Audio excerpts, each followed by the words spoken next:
We cannot eat this kind. For sure, it's so sour, and then I think it's rotten as well.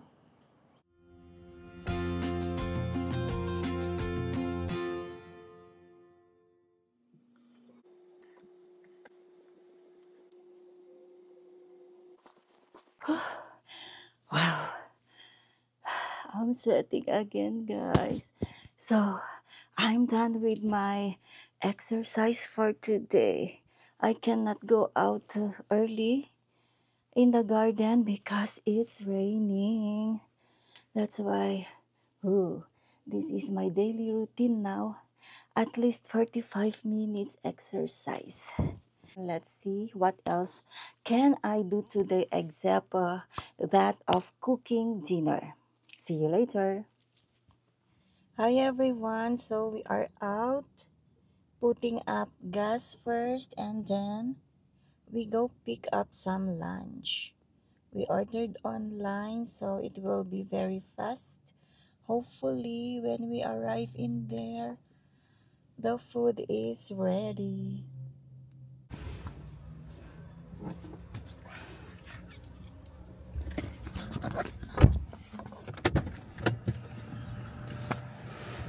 Okay, let's go.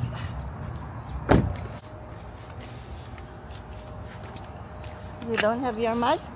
No need?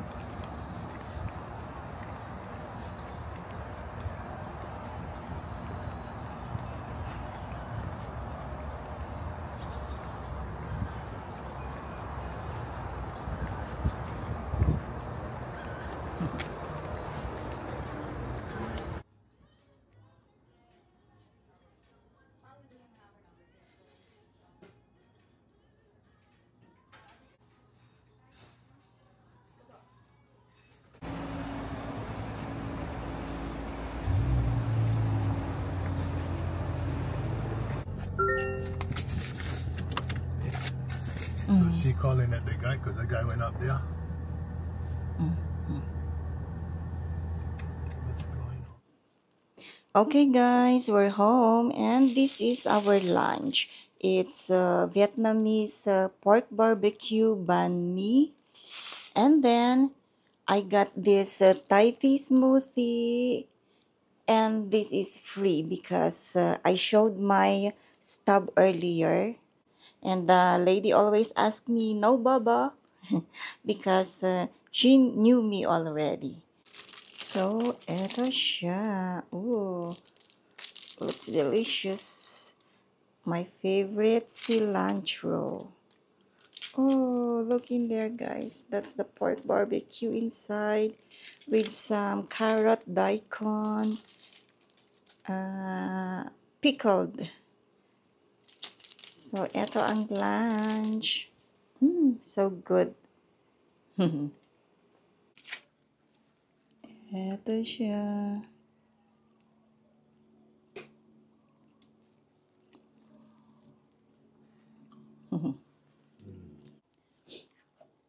Whew, this one, I almost get brain freeze. At least I don't get to see ripe calamansi in the neighbor there. I think this side get big ones. Like in here, they are big. Oh my god, that one is so big. Hala, plenty at the top. Wow, they are so big, but how can I get them? Oh my god. Oh, just like this one. Look, guys. Wow, this is big. Hard to get because my other hand is holding the camera. Ayun siya, guys. Hala, ang laki. I thought I will only be quick at picking, but looks like I will be doing a nice video from picking again. Ayun, oh. How can I get all these big ones? Ala. Oh my god. Oh. Wow.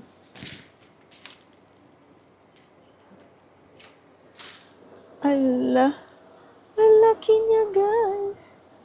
Oh, this is big. Oh, I like get this one. How can I get you? Oops, yung aking camera. Wow. It's windy. Ayan na siya, guys. Makukuha ko yan. Ayan, another big one. Kailangan ko talaga ng panungkit. I need a stick to reach the top. I like get those that are big and yellow. Kailangang maabot ko sila. I thought our stick panungkit is at the other side of the house, but it's here, so get all those.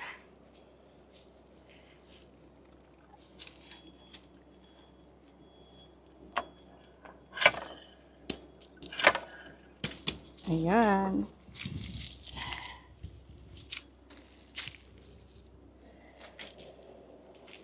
See guys, naglaglagan na sila.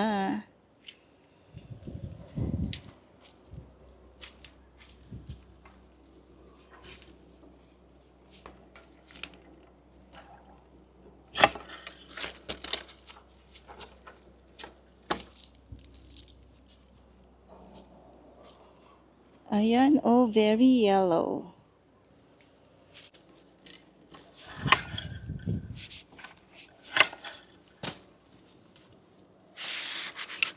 Pag nakuha mo naman yung technique, okay.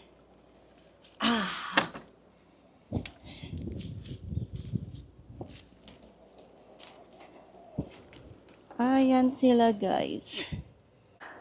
Napagod ako. I'm tired, but if you get the technique of picking, then it's easy. I'm not used to using that stick. Kasi sa Pinas walang ganyan, di ba? Ngayon lang ako gumagamit ng panungkit na ganun. Oh, wow. So I will just continue picking, guys, and I will show you my harvest later. Ayan, guys, nakarami na naman ako.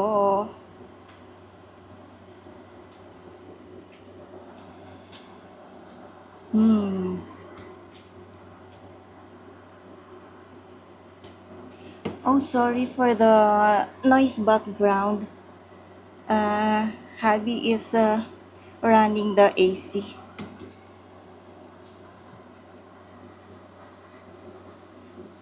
Nasa side lang kasi ako ng house. So you can hear the aircon running.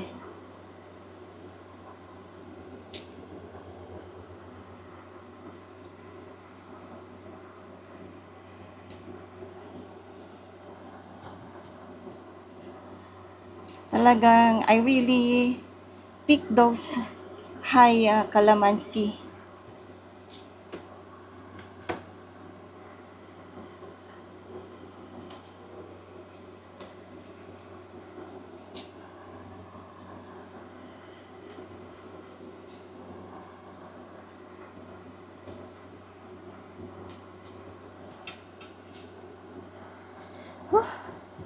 Okay.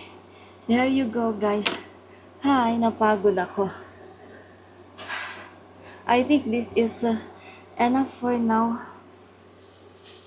Next time ulit.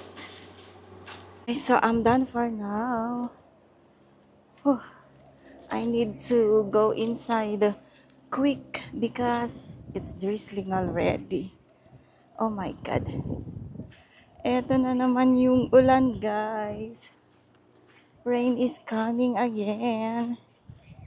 But wait, I see some tangerines ready to be picked. But so sad, this one. Oh, still small tangerines. They are orange, but the top is brown. So this one cannot eat. Ewan ko guys, ba't sila ganyan, no? I think it's the weather. Because it's been raining on and off 1 week already. So there, it's not good. That's my prospect, so I will get that. Tingnan nyo guys. Ooh, ang daming bunga going up. Tapos ang kukunin ko ito. Pwede na ba? I will try one. But both of them get half orange already, so kunin ko nga sila. Ayan guys. Oops. Ayan oh, ang baba nila. Ayan. Halos, actually nakaupo na ako. Yes guys, tingnan nyo.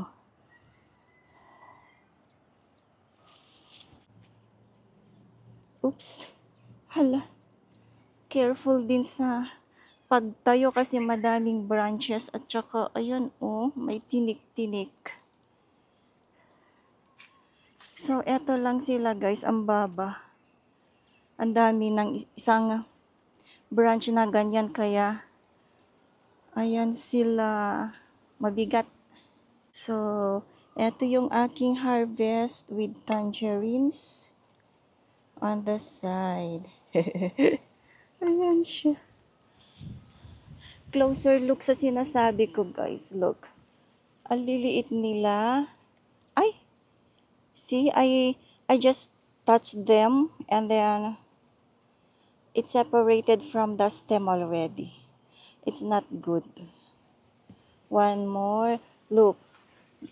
Oh, why is it like this? The top is brownish.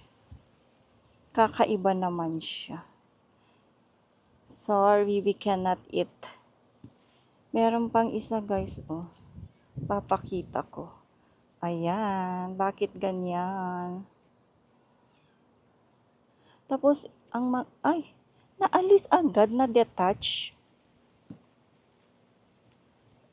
That easy to detach from the stem. That's why it's not good. Ang dami na nila. Doon pa, oh. But we get plenty, guys. Look. All these are tangerine fruits. I think it's the weather. Hindi din sila lumaki masyado. Sayang, ang dami-dami pa naman. Ang dami, oh. We really get plenty fruits this year, but they are small and some are like that. They turned orange easily. And then the top is brownish, the one connected to the stem. Ayan, ang dami-dami talagang bunga. Ayan, oh. There. Those ones, kind of big, that one. And there are orange on top. Look guys, ang dami talaga. Magsasawa ka. Kaya I am expecting to harvest a lot. But looks like not all will survive. It's just a light drizzle, so I'm still here outside. And like what I said earlier, this morning I did not visit the garden because, oh, non-stop rain. Yun bang paunti-unti lang yung drops? Ang tawag namin sa Ilocos yung ganun is naanos nga tudo. It's like the rain is very patient. Slow, slow drop lang siya. Okay, so this is it for now, and I see you guys when I cook later for dinner. For our dinner, it will be a very comforting Filipino dish. I will be cooking arroz caldo or lugaw. So, see ya! So guys, I have here my pot. I will put the chicken meat. And then I have here 2 slices of ginger. Bakit po natin lalagyan ng ginger? Kasi yung ginger or yung luya, nag-aalis po siya ng lansa. Ayan, so dalawa lang muna. Then I will add a little bit of salt.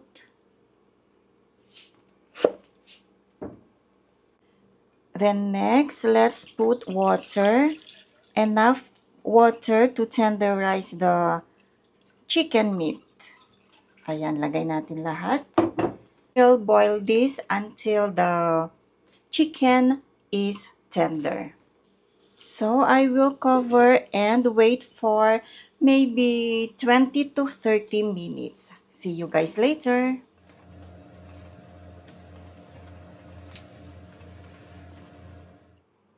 And then next, I will be using 1 cup of sweet rice or yung malagkit. Also, 1/2 cup of rice. There. So for the rice, I will wash now and let it soak while waiting for the chicken to become tender. So eto na siya, properly washed. I did this ahead so that the rice will be cooked faster and easier. And it's time to check if the chicken already tender. Oh, look at this, guys. It looks tender. So the next step is I will separate the chicken meat from the broth.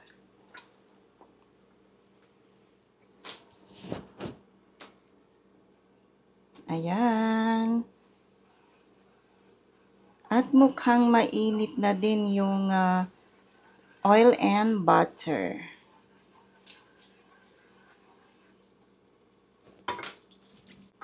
First, I will put the garlic or yung ating bawang.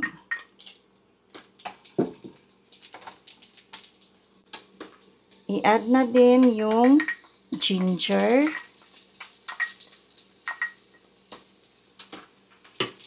So, if the ginger not enough later for the taste, I will add more. Kasi meron pa akong nakaset aside. Okay, let's wait for the garlic and ginger to become aromatic. Medium heat lang para hindi mabilis masunog yung garlic.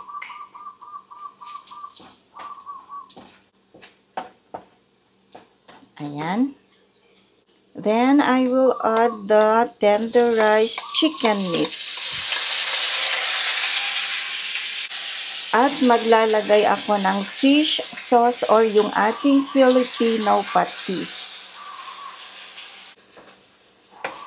Kailangan ko siyang halu-haluin para hindi dumikit sa ating pot.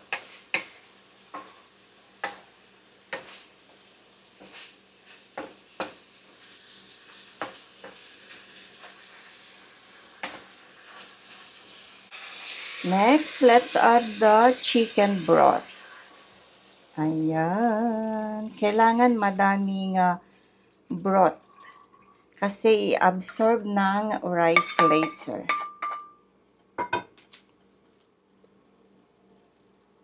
Oops, it's starting to boil. Maybe I'll wait 1 to 2 minutes more. So next, I will add the sweet rice or malagkit plus the normal rice.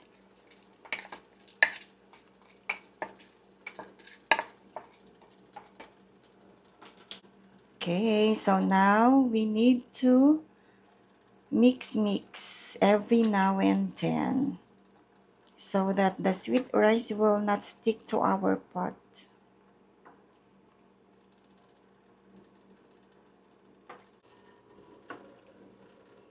And then for my toppings, I prepared roasted garlic.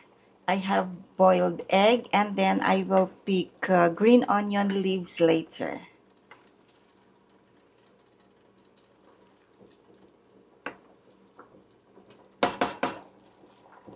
Okay, this will take a few minutes for the sweet rice and the rice to really cook.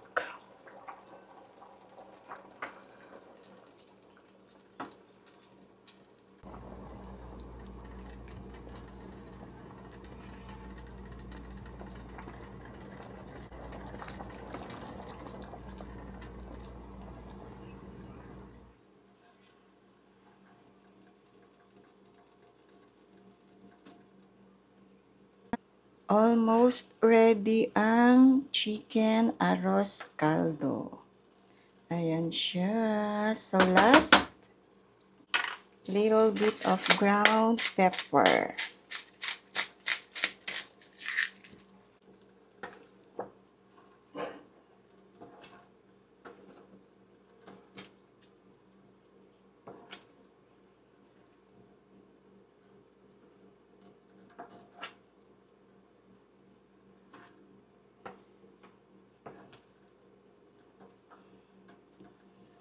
Ayan na siya.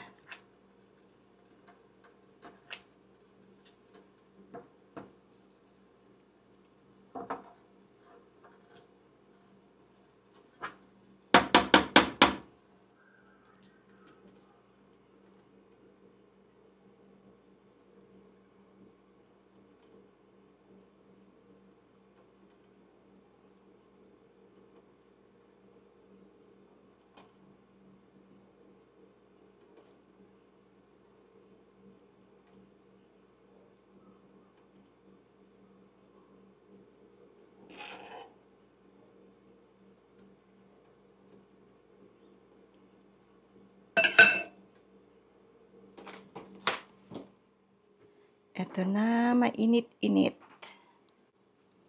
And let's put some toppings. So I made this roasted garlic.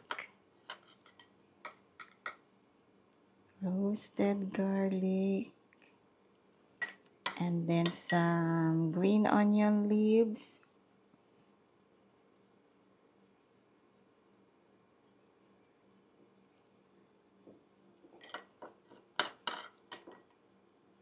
On the other side.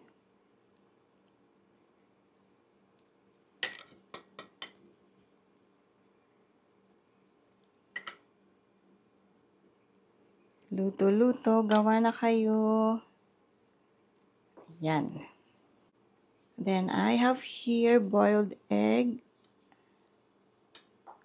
There. And in here as well. And to complete, a slice of calamansi.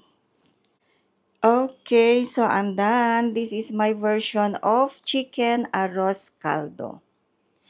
Arroz caldo is a Spanish word, and then if you translate in English, that is broth rice.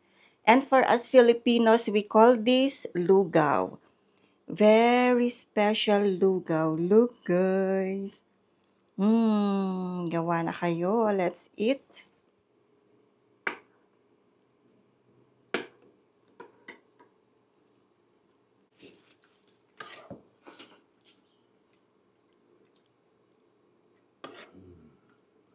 Good. Especially hot, yeah? Yeah. Make you sweat.